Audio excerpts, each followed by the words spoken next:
Bom, vamos lá. Bom dia, pessoal. Me chamo Vander, trabalho na Bermo há 8 anos e tenho feito um atendimento mais voltado aí na área de cervejaria há praticamente 7 anos, né? Então, vivencio bastante aí esse mercado, esse mundo das micro cervejarias, né? E hoje, começando o Festival Brasileiro da Cerveja, e nada melhor do que um bate-papo sobre micro cervejarias, né? Então, vamos lá. Vou passar uma visão geral sobre a fábrica de micro cervejarias, como é feito todo o processo, né? Em que partes do processo é utilizado o vapor, onde pode ser retornado o condensado, onde a gente pode aproveitar a energia para ter economia de combustível, né? Então vai ser um bate-papo bem leve aí, conforme vão surgindo as dúvidas, vocês podem escrever ali no chat, a gente vai batendo um papo aí sem muita pressão aí, beleza? Ainda mais que hoje a gente já vai poder aproveitar e desfrutar do Festival da Cerveja aqui em Blumenau. Tava na hora de acontecer de novo, né? Vamos lá. Então, aqui a gente tem uma vista geral de uma planta, né? De uma fábrica, numa micro cervejaria. Todos os processos que envolvem a produção de cerveja dentro da unidade fabril, né? Então, o processo de malteação do grão, isso fica fora da cervejaria e já entra numa parte fabril da maltearia, né? Tá? Então, os insumos base para a produção cervejeira e água, malte, lúpulo e levedura, né? E hoje em dia, há um tempo já, o pessoal vem utilizando frutas, vem utilizando outros ingredientes aí para agregar sabor e aroma nas cervejas, né? Então, aqui tem um fluxograma do processo de produção, desde da colheita, né, do grão, do malte, até o processo de malteação dele, de torra, o processo de produção da cerveja, né, a mostura, a clarificação, a fervura, a adição de lúpulos, o irpo, o resfriamento do mosto, que é uma etapa muito importante também, né, o processo de fermentação, onde a gente vai transformar aí o nosso mosto, né, em cerveja propriamente dita, né, vai ter o processo de transformação dos açúcares em álcool, em gás carbônico, é um processo de maturação depois. Aqui tem uma trasfega, né, do tanque de fermentação para maturação, mas hoje o pessoal não utiliza mais esse método, né, tudo feito num tanque só normalmente, e aí depois vai para a linha de envase, né, em barril, garrafa, lata, enfim, em PET, conforme a cervejaria definir como melhor forma de distribuição disso, né? Os estilos de cerveja, o que a gente encontra no mercado, né? Os estilos ales, as famílias ales, família lager, que aí dentro dessas famílias existem os estilos, né? Que são cervejas de alta fermentação nas ales e de baixa fermentação nas lagers. Então vamos lá, vamos começar falando um pouco sobre o processo de transformação dos grãos. O grão ele vem do campo para o processo de armazenamento e aí ele começa o seu processo de transformação dentro da maltearia, né? É feito a maceração, que é o fornecimento de água para o grão ele germinar. Depois a germinação com o grão umedecido, ele começa os processos enzimáticos e aí quando ele começa a soltar as radículas dele aqui, que embaixo dá para ver bem direitinho, né, mais ou menos como funciona o processo, a evolução dele, e aí é feita a secagem, posteriormente uma tosta, uma torra, dependendo do nível de grão que a gente vai querer produzir, né?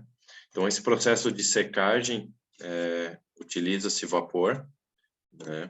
Uma estufa normalmente, então é utilizado o vapor e de forma indireta, né? Então esse vapor ele não entra em contato com o produto e é um aquecimento por radiador, normalmente por radiador, e aí a gente tem o retorno de condensado também, quando a gente tem um aquecimento indireto, né? Então deve-se instalar purgador na saída desse radiador e aí o condensado ele troca o vapor, ele troca calor com o produto, né? Vai condensar, e aí a gente precisa tirar esse líquido lá de dentro do radiador para que ele tenha a eficiência, né? Então, depois do malte pronto, a gente precisa moer ele para aí conseguir fazer a produção da cerveja, né?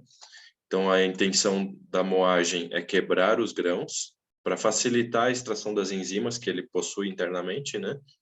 E aí, a moagem ideal é a moagem que não se quebra os grãos totalmente, né? Eles são partidos, mas eles devem ficar com as cascas intactas, porque essa casca serve como elemento filtrante depois na hora da produção, tá?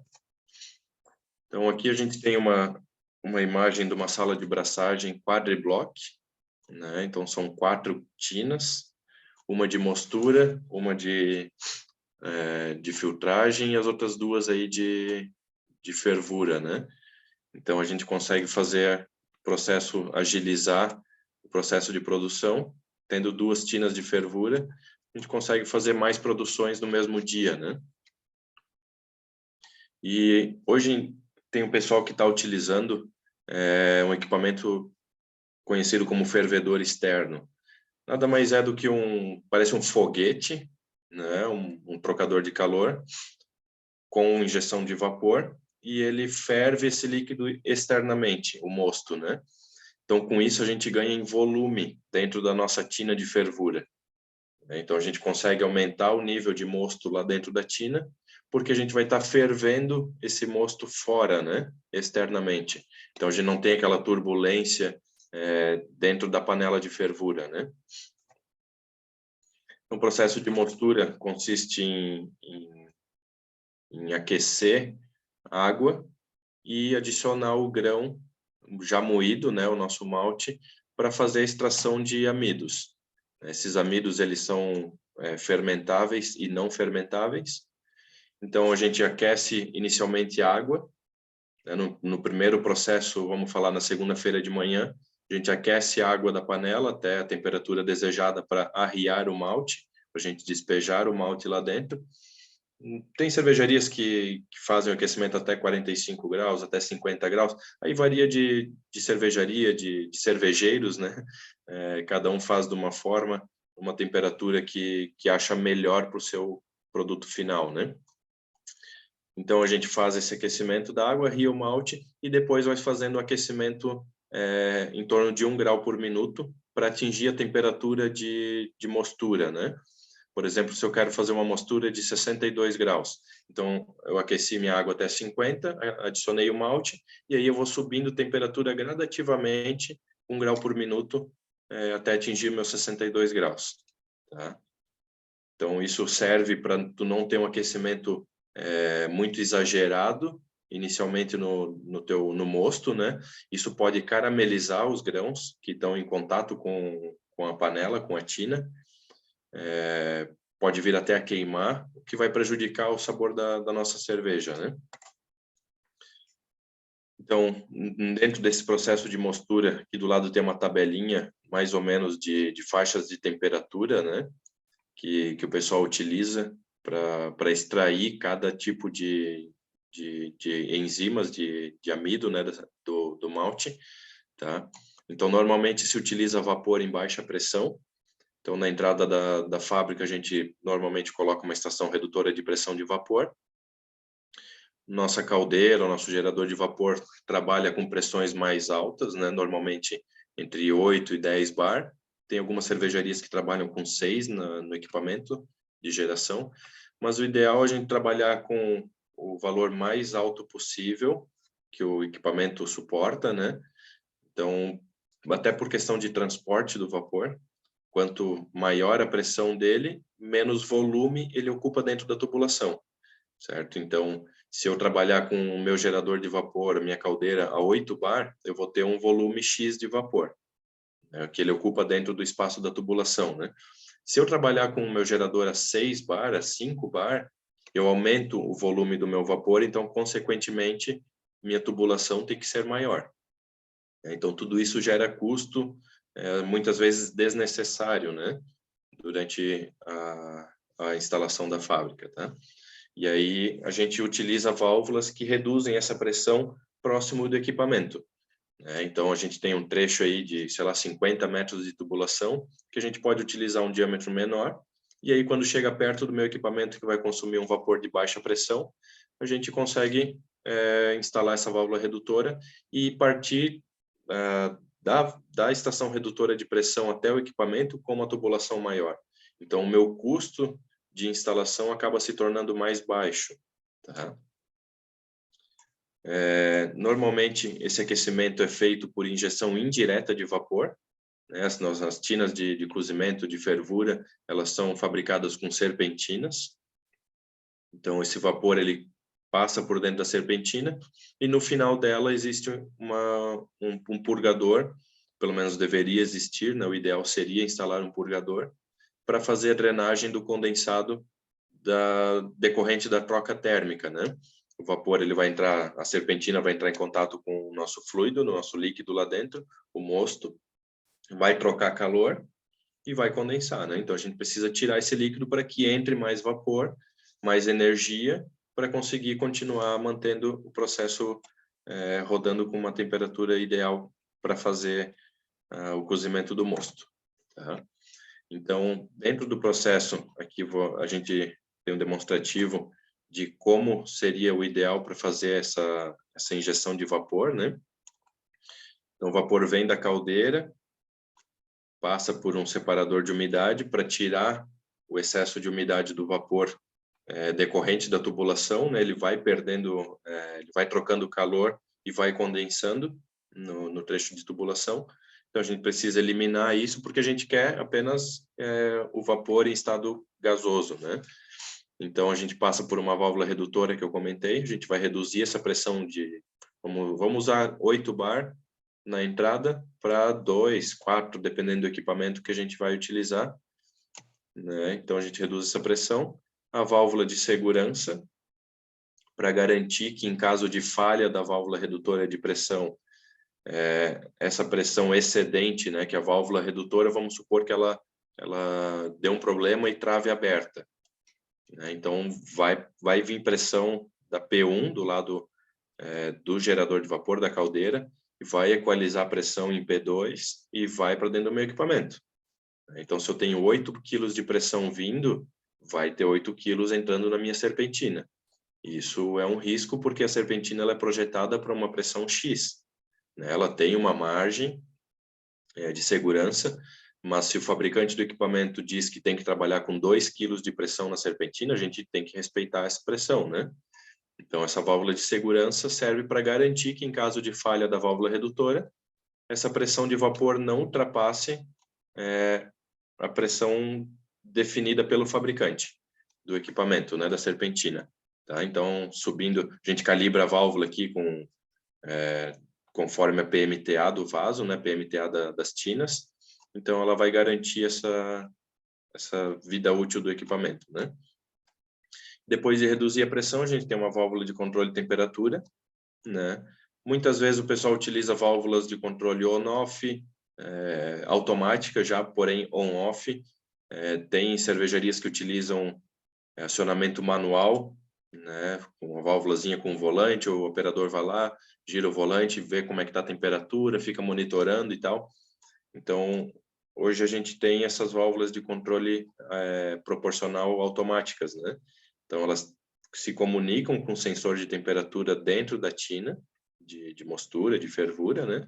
A gente insere um termômetro ali, um sensor, que vai mandar um sinal para o nosso painel de controle, e vai comandar a válvula para abertura ou fechamento para liberar mais ou menos vapor de injeção na serpentina, né? Então, depois que o vapor entra na serpentina, ele troca calor e aí tem o sistema de drenagem. O ideal é a gente ter um filtro sempre antes do purgador, um purgador tipo boia, normalmente é o que a gente recomenda, tá? Esse purgador, o ideal é dimensionar conforme o consumo de vapor do sistema de troca térmica aqui da serpentina, né? Então, muitas vezes o fabricante produz a nossa panela e colocam um diâmetro de saída de meia polegada, vamos supor, da serpentina. Mas o consumo de vapor é maior, sei lá, vamos supor 500 quilos por hora, e o meu purgador, eu calculei e deu um purgador de 3/4. Então, não necessariamente o diâmetro que o fabricante determina na saída da serpentina é o que a gente vai instalar o diâmetro do purgador. Se a gente tiver os dados de processo, a gente consegue calcular e dimensionar o purgador ideal para essa aplicação. Tá? Então, após o purgador, a gente recomenda também a instalação de válvulas de retenção, né, para que esse fluxo ele siga em apenas um sentido, que é o sentido de retorno para o tanque de condensado da caldeira, e que em caso de descarga de alguma outra linha de condensado, esse condensado ele não retorne pelo purgador para dentro da serpentina. Tá? Vander, só volta lá esse slide. Tem uma pergunta aí do Gustavo Santos, né? Tá. Ele está botando aqui, ó, com essa redução de 8/2, é recomendável usar dessuperaquecedor? Qual seria a posição ideal para a instalação? Uhum. Então, essa diferença de pressão, a gente normalmente não utiliza, tá? Não se faz necessário, né? A utilização de D-super, tá? Porque é um delta de pressão não muito alto. A gente vai ter sim um superaquecimento, né? Mas a gente acaba secando um pouco mais o vapor, né? Fazendo com que ele entre mais seco no nosso processo, tá? Então, para essa situação de delta de pressão mais baixo, né? Dá um delta de 6 bar, né? A gente não se faz necessário, tá, Gustavo? Deixa eu só complementar aqui, Vander. Claro. Claro, essa apresentação está focada para micro cervejarias, onde as Isso. vazões são menores. Quando a gente Exato. começa a tratar em cervejarias de grande porte, onde a vazão de consumo de vapor dentro dessa serpentina é extremamente alta, ele pode sim, aí sim, superaquecer, dependendo o título, a qualidade do vapor que está chegando, né? Mas aí é avaliado caso a caso, e já pegamos situações que reduções pequenas, por exemplo, de 9, 10/4, superaqueceu 5 graus. E aí a gente trata caso a caso. Micro cervejaria, o Vander falou muito bem, corretamente, dificilmente se utiliza, né? Sim. Em grandes vazões, aí já é mais, pode ser que necessite. Em micro cervejarias a gente fala em vazões de vapor aí de, cara, estourando 1.000 quilos hora de vapor, 2.000 quilos de vapor por hora, né? Produção de caldeira. Então, não necessariamente no processo de mostura a gente vai ter esse consumo de vapor, né? Agora, falando de grandes cervejarias, aí sim, aí a gente fala de volumes muito maiores de cozimento, então realmente é possível, né? Acontece esse superaquecimento, e aí existem formas de superaquecer, né? Porque esse superaquecimento ele pode gerar a caramelização do grão lá dentro da panela, né? Tá certo, Gustavo? Posso ir para frente, Rodrigo? Sim, ele agradeceu ali no chat. Show de bola. Então, falando do aquecimento inicial, né, na mostura, a gente, considerando uma temperatura de arriar o malte, né, de 45 graus, a gente parte com água a 20 graus Celsius, né, na segunda-feira de manhã, vamos falar assim, no primeiro processo, né? Então, a gente tem um delta de 25 graus, uma vazão de vapor aí, a massa, né, o volume de água para aquecer de 1.200 quilos, 1.200 litros de água. Então, a gente joga na fórmula de MCP delta T, né? E faz o cálculo de consumo de vapor. Tá? O X é o título do vapor, a gente considera por via de regra 0,9, né? Então, a gente considera que o vapor tem 90% vapor e 10% umidade, né? Então, a gente faz essa consideração. E o calor latente do vapor que a gente utiliza para esse tipo de cálculo, eu estou considerando a entrada de vapor na panela a 3 bar, né? Então, a gente pega esse calor latente do vapor a 3 bar e faz o cálculo de acordo com a pressão de entrada que a gente estipula, né? Então, jogando na fórmula, a gente tem um consumo inicial de 436 quilos por hora de vapor. Tá? Antes eu comentei algo em torno de 500 quilos por hora, então ficou nessa faixa aí. Isso falando de aquecimento na segunda-feira de manhã, que a gente está com água fria, para fazer o primeiro processo de produção, né? Então, passando o processo de mostura, a gente vai para a filtragem do grão, né? A gente despeja água quente por cima do grão para fazer essa filtragem, que nada mais é do que limpar, entre aspas, o mosto, né? Então, esse mosto ele está bem turbulento, tá cheio de grãos, e a gente faz essa limpeza para que o líquido saia da panela e o grão fique ali dentro para a gente fazer a remoção depois. Tá? E durante esse processo de filtragem, ele é utilizado também para maior extração de açúcares que estão nos grãos. Então, durante o processo de cozimento, a gente consegue extrair uma certa quantidade e depois de finalizado esse processo, a gente tem que fazer essa filtragem com água limpa, normalmente, né? O pessoal adiciona água cervejeira a uma certa temperatura para fazer essa lavagem dos grãos e extrair o máximo que dá de açúcar residual que ficou no grão. Tá? E com isso a gente atinge um melhor rendimento também em questão de volume de mosto, né? O processo de fervura, terminando a filtragem, o líquido passa para a panela de fervura, então vai somente líquido, né? Os grãos ficam na panela anterior e depois é removido para descarte. Então, durante o processo de fervura, a gente aumenta a concentração do mosto, né? Elimina líquido, elimina água, faz o aumento de concentração até atingir uma densidade ideal para tal estilo de cerveja definido. Tá? Então, esse processo de fervura, pessoal, normalmente fazem no mínimo em 1 hora, processo de fervura, para fazer a esterilização do mosto, né? Então, eles eliminam bactéria, elimina contaminantes durante esse processo de fervura. E é onde o pessoal normalmente adiciona o lúpulo para conferir aromas e sabores para a cerveja, né? Esse lúpulo ele também é utilizado para trazer amargor para a cerveja. Então, depende o tempo de dosagem, o tempo e a quantidade de dosagem de lúpulo, a gente vai conferir uma característica para a cerveja, tá? Então, uma taxa de evaporação também dentro da tina de fervura. Tem cervejarias que fazem com taxa de evaporação de 4%, então a perda muito baixa.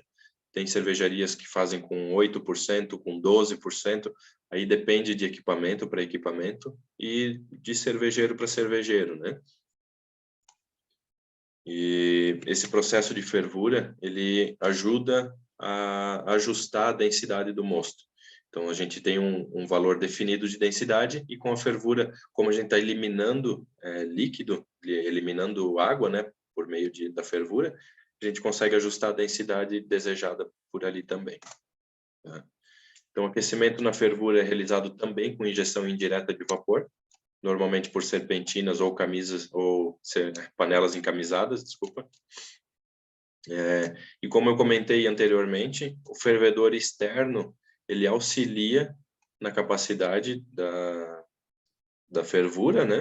Então, a gente consegue aumentar o volume de fervura, aproveita praticamente 100% da capacidade dela, né? E a gente tem esse melhor aproveitamento aí para fazer o processo de fervura, né?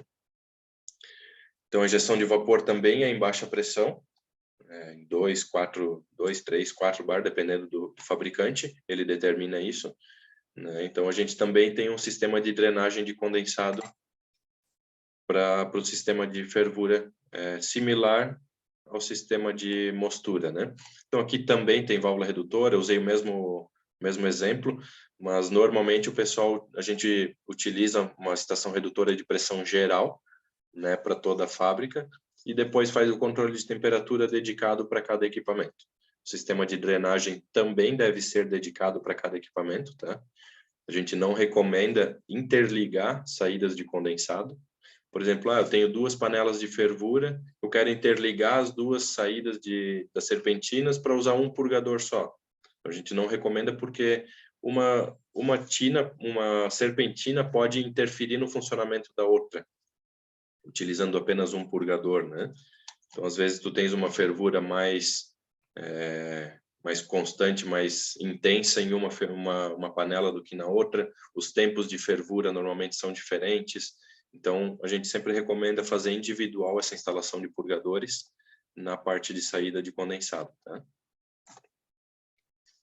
Também, mesmo sistema de cálculo, né? Na parte de fervura, similar ao que a gente fez na mostura, né? No aquecimento inicial. Então, a gente tem o nosso líquido, o nosso mosto, a praticamente 78 graus, e a gente quer atingir 100 graus, que é quando começa o processo de fervura aí do mosto, né? Então, aqui a gente tem um volume maior, 2.500 litros de mosto. Então, a gente adicionou água, né? Adicionou líquido nesse equipamento, e um delta de temperatura de 78 para 100. Então, são 22 graus de delta, a pressão do vapor a mesma, 3 bar, mesmo utilizada na mostura. A gente joga na fórmula, faz o cálculo, dá um consumo de 800 quilos por hora de vapor. Nesse caso, como a gente não tem mais o grão dentro da panela, a gente não precisa subir a temperatura 1 grau por minuto, a gente pode subir um pouquinho mais rápido. Então, a gente consegue fazer esse aquecimento, acelerar ele, né? Também não dá para acelerar muito, porque senão a gente carameliza o líquido que está em contato com a serpentina, mas a gente consegue fazer esse ganho, né, de processo aí. Então, como a gente tem um volume maior para fazer o aquecimento, consequentemente, o nosso consumo de vapor também vai ser maior, certo? Então, gira em torno de 800 quilos por hora, mais ou menos. Isso aqui são valores, estou usando como exemplo, né? Então, não é regra, tá? A gente, surgindo necessidade, a gente avalia, que nem o Rodrigo comentou antes, caso a caso, né? Então, cada cervejaria tem um equipamento, tem um volume, uma temperatura, uma pressão. A gente faz essa análise dedicada para cada aplicação, tá?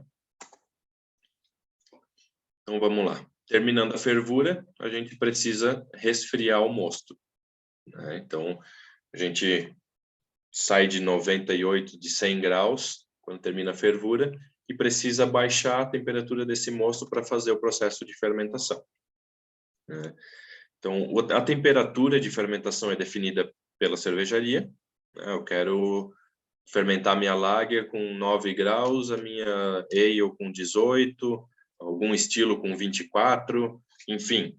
Aí a temperatura quem define é o cervejeiro, né? A parte da cervejaria.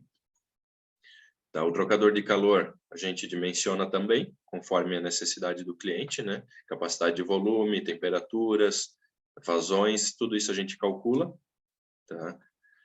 Então, nessa parte de resfriamento, é possível a gente utilizar um trocador de calor de duplo estágio ou de simples estágio, tá? Eu vou falar mais ou menos o que significa cada nomenclatura dessa, tá? Os trocadores de calor, eles têm como via de regra e o padrão total inox sanitário, porque ele está em contato direto com um líquido, com um mosto, né? E é um produto alimentício, a gente vai consumir, então a gente tem que seguir as normas de higiene, né? As juntas de vedação em EPDM ou NBR, aí normalmente a gente utiliza EPDM, e todas as nossas vedações são certificadas pela FDA, né, a norma americana para linha alimentícia, linha farmacêutica. Então, quanto a isso, a gente tem uma segurança nessa questão, tá? Então, um trocador de calor de simples estágio, normalmente o pessoal utiliza água gelada acima de 0 graus, né? Então, não precisa usar fluido anticongelante. Porém, a gente não consegue aproveitar essa água gelada nos tanques de fermentação, né? Se a gente trabalhar com uma temperatura abaixo de 0, a gente consegue utilizar esse mesmo fluido, essa mesma água para fazer o processo de resfriamento das camisas dos fermentadores, né? Mas, no caso do trocador simples estágio, como ele está a uma temperatura mais alta, normalmente o pessoal utiliza água cervejeira, água filtrada, baixa a temperatura dela, joga para o trocador de calor, faz a troca térmica, faz o resfriamento e aproveita essa água que sai quente, armazena ela num tanque para produção cervejeira as próximas bateladas, né, as próximas produções. Então joga para um tanque de água quente, mantém ela numa temperatura X definida pelo cervejeiro e aí consegue reaproveitar. Então a gente não precisa de um equipamento que utilize fluido anticongelante para fazer o resfriamento do mosto. Já no trocador de calor de duplo estágio, no primeiro estágio dele a gente faz a maior queda de temperatura com água cervejeira, normalmente, tá? Para quem tem tanque de água quente é muito interessante fazer esse reaproveitamento, né? Então resfria o primeiro estágio de 98 para 45 graus normalmente, 40 graus, isso a gente calcula, né, conforme os casos. Então faz essa redução de temperatura, armazena essa água do primeiro estágio num tanque de água quente e depois reaproveita ela. No segundo estágio é utilizado o fluido anticongelante, aí a temperatura de trabalho dele também varia conforme cervejarias aí e equipamentos, né? Mas a gente sempre recomenda trabalhar em torno de menos 4 graus, porque a gente consegue atender tanto os tanques de fermentação e maturação, quanto o resfriamento de mosto. Tá? Então, aqui tem um pequeno ilustrativo de como funciona mais ou menos um trocador de calor de duplo estágio, né? A entrada do mosto, a saída do mosto a 9 graus, entrada da água cervejeira no primeiro estágio, podem ver que a água entra a 20 graus, sai a 61 graus, que também são valores ilustrativos, tá? Então, a gente consegue armazenar uma água quente a 60 graus, então a gente economiza vapor, né? Porque eu não vou precisar mais fazer o aquecimento da água de 20 para 50 graus, ou de 20 para 60 graus. Então, como a gente calculou antes, para aquecimento, né, até 50 graus, eu gasto em torno de 430 quilos por hora de vapor, então eu já vou ter essa economia a partir da primeira produção de cerveja que eu fizer o resfriamento de mosto. Então eu economizo, consequentemente, o combustível na queima da minha caldeira, do meu gerador de vapor, né? A gente está aproveitando energia e economizando dinheiro, né? Muito importante. Então, no segundo estágio, a gente entra com água e o fluido anticongelante a menos 4, ele retorna a 6 graus para o meu tanque de solução, né, anticongelante, e o chiller faz esse trabalho de resfriamento dessa solução, né? Então, esse mesmo tanque de solução, ele atende, podem ver que ele atende o trocador de calor e a minha adega, né? O tanque de água quente que a gente comentou anteriormente, não são todas cervejarias que têm, mas as que não têm, a gente recomenda que adquiram, que vejam a possibilidade de adquirir esse tipo de equipamento, porque a gente consegue realmente aproveitar a energia e economizar combustível aí na queima para gerar vapor, né? Então, o aquecimento normalmente é feito por injeção indireta de vapor, normalmente por serpentina, trocador de calor a placas ou o próprio tanque encamisado, né? Então, quando a gente tem injeção indireta, consequentemente, a gente precisa de uma drenagem, né? Então, sempre instalação de purgador, filtro Y, válvula de retenção, né? Para a gente aproveitar o máximo de energia possível e retornar esse condensado para o tanque da caldeira, tá? Então, ele mantém a água cervejeira aquecida, a gente ganha tempo de produção e a economia de energia, né?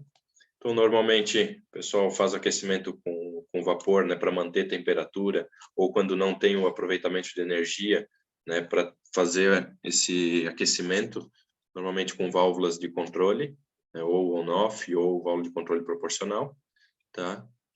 E a drenagem do condensado, como eu já comentei.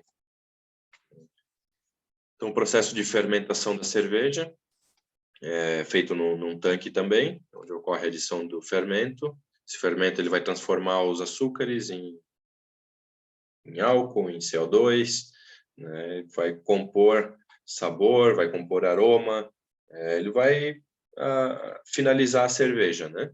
Depois do processo de fermentação, ele vai para maturação, que é onde a gente arredonda a cerveja, né? A cerveja vem fermentada verde, vamos dizer assim, e aí ela o processo de maturação faz com que ela esteja em um nível aceitável para a gente, ideal, né? Não aceitável, ideal para a gente consumir. Tá? Então, a gente utiliza aquele líquido, aquele fluido anticongelante para manter temperatura, para controlar essa temperatura, e faz o arredondamento final da cerveja. O processo de filtração serve para fazer a limpeza da cerveja, limpeza entre aspas, né? Vai deixar a cerveja mais límpida, mais translúcida, vai tirar as impurezas, né? Então, esse processo pode ser feito com filtro de terra de atomácia, com centrífuga, enfim, ele confere brilho para a cerveja também. Isso é mais parte do processo de fabricação e arredondamento de cerveja, né? O processo de pasteurização da cerveja é um local que também tem consumo de vapor, né? E existem alguns métodos de pasteurização. Eu vou mostrar, são 3 métodos que eu tenho aqui. Então, na pasteurização, ele auxilia na eliminação de micro-organismos, de células de leveduras que podem ter sido arrastadas com o mosto, né? Ela garante estabilidade da cerveja, ele faz com que a cerveja não tenha variação de sabor, muita variação de sabor, de aromas, então ele cria uma certa estabilidade, né? E nesse processo de pasteurização tipo flash, que é esse da imagem, ele utiliza trocador de calor a placas, um sistema similar ao processo de pasteurização de leite, por exemplo, né? Então, a gente tem injeção de vapor, tem válvula de controle, tem sistema de drenagem, com purgadores, né? É um processo bem completo e bem complexo também. Tá? Então, aqui tem um demonstrativo de como funciona mais ou menos um flash pasteurizador. Tem um sistema de regeneração, então entrada de água quente, o aquecimento, e aí a cerveja sai pasteurizada depois do resfriamento dela, né? A pasteurização por túnel contínuo também é um processo bastante utilizado em cervejarias. Então, o que acontece aqui? A cerveja... Só deixa eu voltar. Nesse sistema, a cerveja sai do tanque de maturação, passa por esses tubos, né, faz o processo de pasteurização, somente o líquido, e aí ela vai para o envase. Tá? No processo de pasteurização de túnel contínuo, a cerveja já está envasada, né, em lata, em garrafa, e aí ela vai para uma esteira que passa por dentro desse túnel e faz o processo de pasteurização dela dentro do recipiente, já envasada. Tá? Então, também utiliza-se vapor, normalmente em baixa pressão, né? E esse processo de pasteurização ele ocorre de acordo com uma relação de tempo e temperatura, ideal para o processo de pasteurização. Isso também é definido conforme equipamento, conforme cervejeiros. Então, cada um tem uma receita para fazer a pasteurização. Ela acontece por meio de um spray d'água que entra em contato com o recipiente, com a garrafa, com a lata, né? E essa troca térmica de aquecimento da água também precisa ser drenado o condensado, né? Então, a gente tem um sistema também bem completo nesse tipo de equipamento, tá? Tem a redução de pressão, como eu comentei anteriormente, a gente consegue reduzir a pressão geral da fábrica com uma estação redutora de pressão e depois a gente distribui esse vapor com a pressão já reduzida para os equipamentos que consomem com aquela pressão determinada, certo? Wander, retorna o condensado. Oi? Tem uma pergunta aqui do Valdir Rosa. Uhum.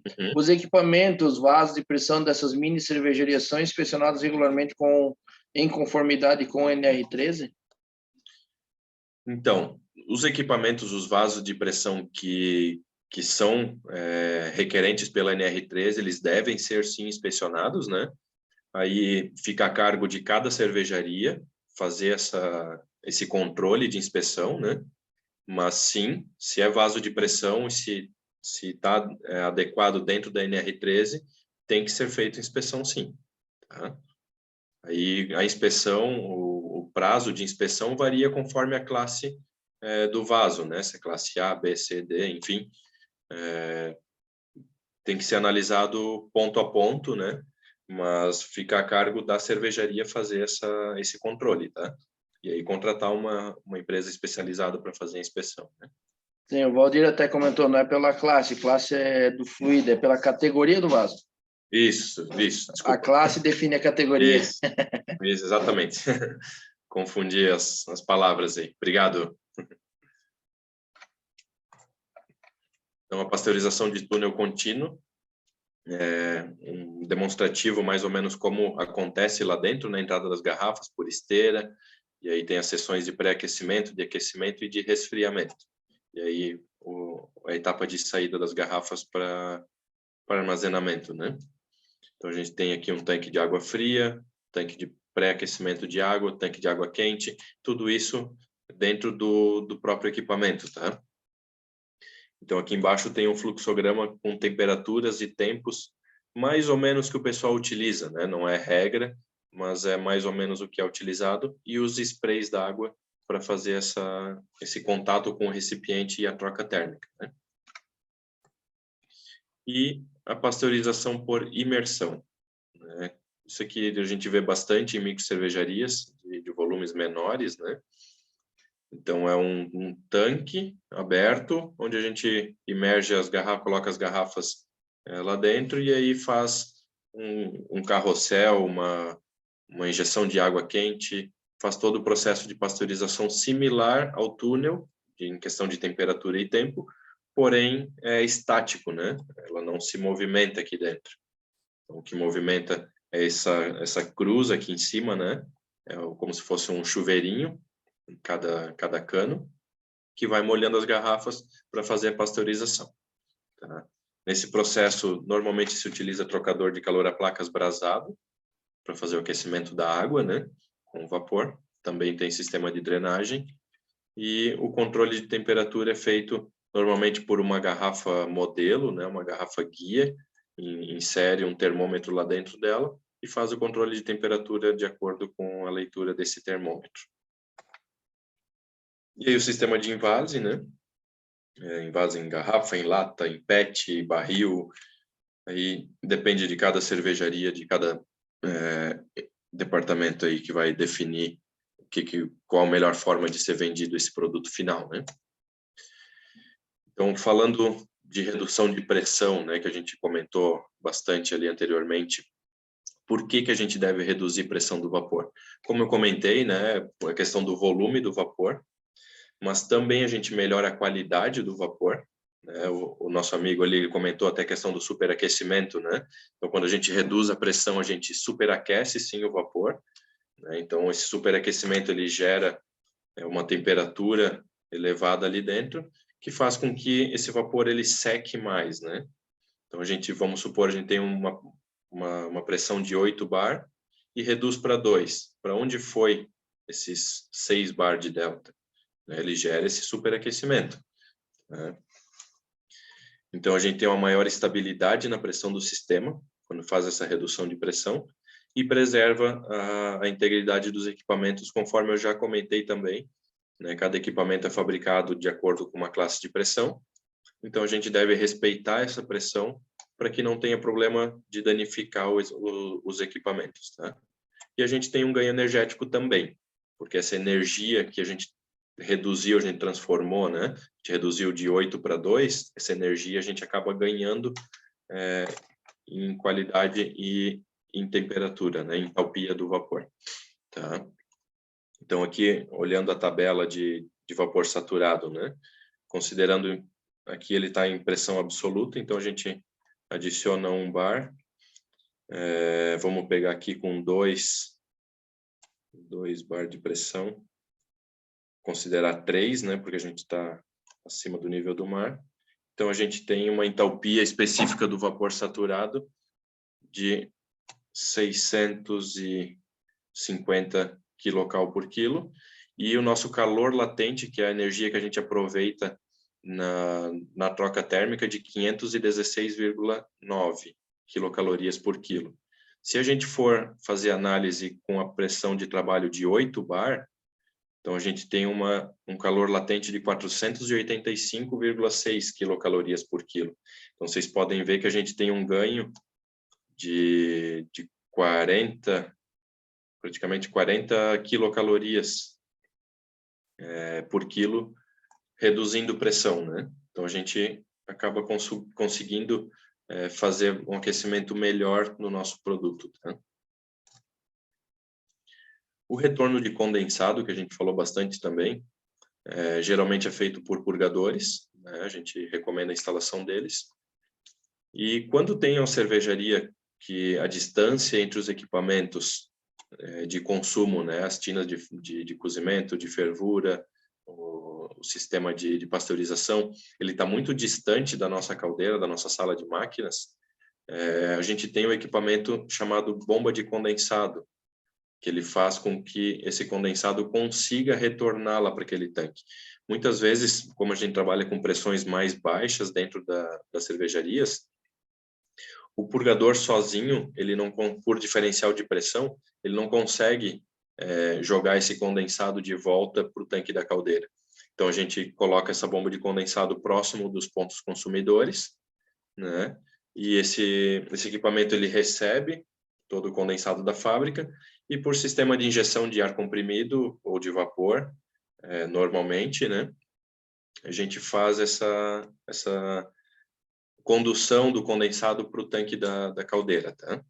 Então, existe a possibilidade desse tanque ser mecânico, funcionamento mecânico, né, tipo boia de nível, ou com transmissores de pressão para fazer esse controle de nível e a liberação da entrada do fluido motriz, né, no caso, o ar comprimido ou vapor. Tá? Então, por que a gente deve retornar o condensado? Porque o condensado ele tem energia.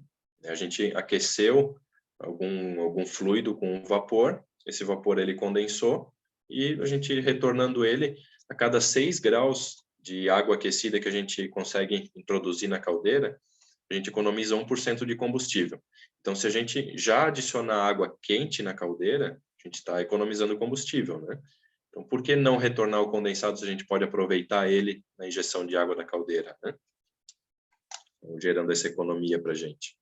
Então, é muito importante essa questão do retorno de condensado também, tá? A gente gastou energia, gastou combustível, gastou água para gerar o vapor, né, que nada mais é do que o nosso retorno de condensado agora, fazendo esse aproveitamento. Então, a gente não está desperdiçando nada, né? Consegue fazer esse reaproveitamento. Tá?